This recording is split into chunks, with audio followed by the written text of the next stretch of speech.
அனைவருக்கும் வணக்கம். ஓம் பூச்சியாய ராகவேந்திராய சத்திய தர்ம ரதாய சபஜத்தாம் கல்ப விருஷாய நமதாம் காமதேனுவே ஸ்ரீ ராகவேந்திரருடைய பொற்பாதம் தொட்டு வணங்கி குரு வாழ்க குருவே துணை. நெட்சன் டிவி நேயர்கள் அனைவரும் எப்படி இருக்கீங்க? ரொம்ப நல்லா இருக்கீங்களா? எல்லாரும் எனக்கு ஆதரவு கொடுத்துக்கிட்டு இருக்கீங்க. ரொம்ப ரொம்ப சந்தோஷமாக இருக்குது. நிறைய கால்ஸ் வருது. கமெண்ட் பாக்ஸில் உங்களுடைய சந்தேகங்கள்லாம் கேட்குறீங்க. ஒரு சில நேரம் தான் என்னால் பதில் சொல்ல முடியுது. ஏன்னா கால்ஸே புக்கிங் பார்த்திங்கன்னா 3-4 மாதத்துக்கு புக் பண்ணி வச்சுருக்கோம்.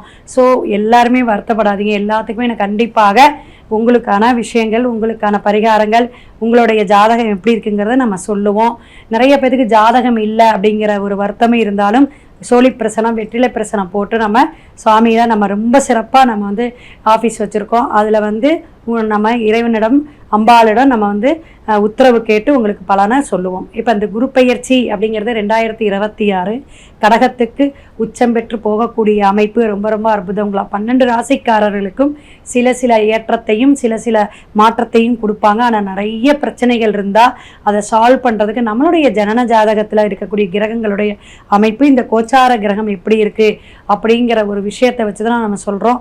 இதில் பாவ கிரகமான ராகுகேதுடைய அமைப்பு, அதே போல் சனி பகவான் மீனத்தில் பயணிச்சுட்டு இருக்கக்கூடிய அமைப்பு எல்லாமே அனலைஸ் பண்ணி தான் சொல்லணும். ஒரு சுபகிரகத்தை மட்டும் வச்சு நம்ம இப்போ சொல்லுவோம்ல, குரு பார்த்தால் கோடி நன்மை, குரு பார்க்கக்கூடிய இடம் எல்லாம் என்னதுங்க, விருத்தியாகும் அப்படின்னு சொல்லுவோம். அப்போ குரு நின்ற இடம் பால் அப்படிங்கிறோம். அப்போ அது பாழா போகுமா அப்படிங்கிறது கிடையாது. சில குறைகளை அந்த ராசிக்கு கொடுக்கும் அப்படின்னு. தன் வீட்டுக்கு உச்சம் பெற்று அமரும் பொழுது அது எந்த பாதிப்பையும் கொடுக்க மாட்டார். ருணரோக சத்துஸ்தானம் அப்படிங்கக்கூடிய அமைப்பில் ஒருத்தருக்கு பாதிப்பு இருக்குதுன்னு வச்சுக்கோங்களேன்.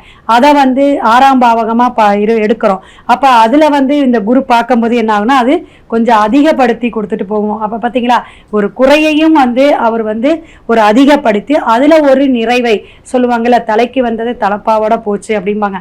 அது மாதிரி எல்லாம் பிரச்சனைகள்லாம் தீர்க்கக்கூடிய அமைப்புன்னு சொல்லலாம். இப்போ திருக்கணிதப்படி பார்த்தீங்கன்னா உங்களுக்கு 2/6/2026 கன்னிராசி நேயர்களே நல்லா இருக்கீங்க, ரொம்ப நல்லா இருப்பீங்கன்னு நினைக்கிறோம். 90% இந்த குரு பெயர்ச்சி கடகத்தில் உச்சம் பெறக்கூடிய அமைப்பு அருமை ஆனந்தம் அப்படின்னு சொல்லலாம். ஏன்னா குரு பகவான் உங்களுடைய 3ஆம் இடத்தை 5ஆம் பார்வையாக பார்க்கக்கூடிய அமைப்பு, 5ஆம் பார்வையாக பார்க்கக்கூடிய விஷயம் அப்படிங்கிறது இருந்தாலும் உங்களுடைய குழந்தைங்களுக்கு என்னென்ன முயற்சிகள் எடுத்துட்டு இருக்கீங்களோ அது எல்லாமே இந்த வெற்றி ஜெயம் எல்லாமே விளையாட்டுத்துறையாக இருக்கட்டும், கலைத்துறையாக இருக்கட்டும், என்ன துறை சார்ந்து உங்கள் குழந்தைங்க படித்தாலும் சரி, நீங்கள் இருந்தாலும் சரி. இப்போ நான் ஒரு போலீஸ் அதிகாரியாக இருக்கேங்க மேடம், எனக்கு மாற்றம் வருமா? கண்டிப்பாக இடமாற்றம் உண்டு, தொழில் மாற்றம் உண்டு. யாருக்குங்க? கன்னிராசி நேயர்களுக்கு நல்லா குறித்து வச்சுக்கோங்க. 3, 5, 7 அப்படிங்கக்கூடிய இடத்த தான் பார்க்குறார் உங்களுக்கு.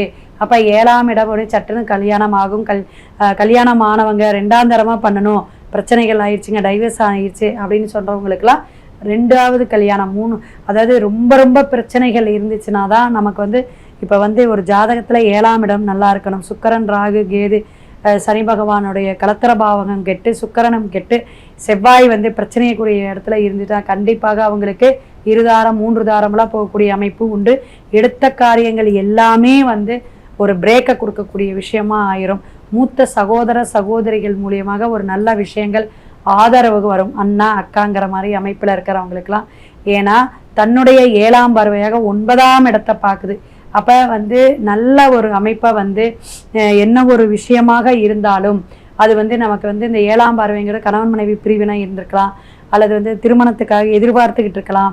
இதெல்லாம் சரியாகக்கூடிய அமைப்பு உங்களுக்கு கொடுக்கும். அப்படி கர்மஸ்தானத்தை பார்க்கக்கூடிய உங்களுடைய அந்த லாபம் அப்படிங்கிற விஷயங்கள் எல்லாமே தொழில் சார்ந்து தான். கர்ம தர்மாதிபதி எதுக்கு சொல்கிறோம் அப்படின்னா, நம்மளுடைய தொழில் நல்லா இருக்கணும், லாபத்தோடு இருக்கணும். அப்போ லாபத்தில் உட்கார்றாரு, அதுவே உங்களுக்கு மன மகிழ்ச்சி. அப்போ வியாபாரம், தொழில், நீங்கள் வேலைக்கு போகக்கூடிய உத்தியோகம், இதில் எந்த பிரச்சனையுமே இல்லைங்க. இது நீங்கள் பயப்படவே வேண்டாம்.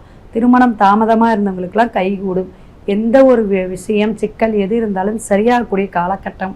முதல் மனம் எடுக்கிறவங்க சீக்கிரமாக எடுங்க. என்னங்க மேடம் 7ஆம் இடத்துல சனி இருக்கார், அந்த சனி பகவான் இருந்தாலும் உங்களுக்கு நட்புக்காரர் தான். ஸோ சுக்கிரன் அங்கே உச்சம், நல்லா கேட்டுக்கணும். அப்போ குரு பார்க்குறார், பார்க்கும் பொழுது நல்ல விஷயத்தை செஞ்சு கொடுத்துட்டு போயிடுவார். ஏதாவது ஒரு சிக்கல் இருந்துச்சு, டிலே ஆயிடுச்சு, நிமிடம் கன்னிராசிக்காரங்க சுறுசுறுப்பாக ஆயிடுவீங்க. லாட்ரி யோகம் மாதிரி உங்களுக்கு ஏதாவது ஒரு யோகத்தை கொடுக்க காத்துக்கிட்டு இருக்கார் குரு பகவான் அப்படின்னே சொல்லலாம். அப்போ 3, 7 அஞ்சாம் இடத்தை பார்க்கக்கூடிய விஷயங்கள்லாம் உங்களுக்கு பல தீர்வுகளை தரதுக்கு வல்லமையாக இருக்கக்கூடிய வல்லம் பெற்று இருக்கக்கூடியவர் யார் அப்படின்னு கேட்டால் குரு பகவான் அப்படின்னே சொல்லலாம். குரு பகவானுக்கு இனிப்பு பலகாரம் அப்படிங்கும்போது செஞ்சு கொடுக்கலாம். அதே போல் லட்டு பிடிச்சு 4 பேருக்கு தானம் தர்மம் பண்ணலாம். மஞ்சள் கலர் வஸ்திரமோ அல்லது துண்டோ வாங்கி நீங்கள் அருகில் இருக்கக்கூடிய சிவன் கோயிலில் நீங்கள் கண்டிப்பாக ஒரு முல்லைப்பூ, மஞ்சள் வஸ்திரம், அதே போல் மஞ்சள் கிழங்கு, அது மாதிரி மஞ்சள் மாதிரி இருக்கக்கூடிய லட்டு இதெல்லாம் வாங்கி இனிப்பு பலகாரம் வாங்கி நைவேத்தியம் பண்ணி முறையாக உங்கள் குழந்தைங்களையும் கூட்டிகிட்டு போயிடுங்க. ஃபேமிலியாக போயிட்டு நீங்கள் வழிபாடு எடுக்கணும். எங்கன்னா நவகிரகத்தில் இருக்கக்கூடிய குரு பகவானுக்கு நீங்கள் வழிபாடு எடுக்கும் போது ரொம்ப ரொம்ப ரொம்ப சிறப்பாக இருக்கும் அப்படிங்கிறத நீங்கள் தெரிஞ்சுக்கணும். முடிஞ்சால் திட்டை கூட போகலாம். திட்டைங்கிற ஒரு ஊருக்கு போயிட்டு நீங்கள் நெட்டில் போட்டு பாருங்கள். அங்கே போயிட்டு உங்களுக்கு அங்கே ஆகம விதிப்படி உங்களுக்கு ஏதாவது பிரச்சனைகள், தொழில் சார்ந்த குழந்தை பாக்கியம் இல்லை, ஏன்னா புத்திரக்காரகர் யார் அப்படின்னா குரு பகவானை தான் சொல்லுவான். அதனால் இந்த பிரச்சனைகள் எல்லாமே தீரும் அப்படிங்கிறத நீங்கள் பிரசித்த பெற்ற ஒரு குரு ஸ்தலத்துக்கு போய் வழிபாடு எடுத்துகிட்டு வரும்பொழுது பல சிக்கல்கள் தீரும், மன தெளிவு கொடுக்கும், ஆரோக்கியம் கொடுக்கும், ஐஸ்வர்யத்தை தரும். சிவாய நம. திருச்சிற்றம்பலம்.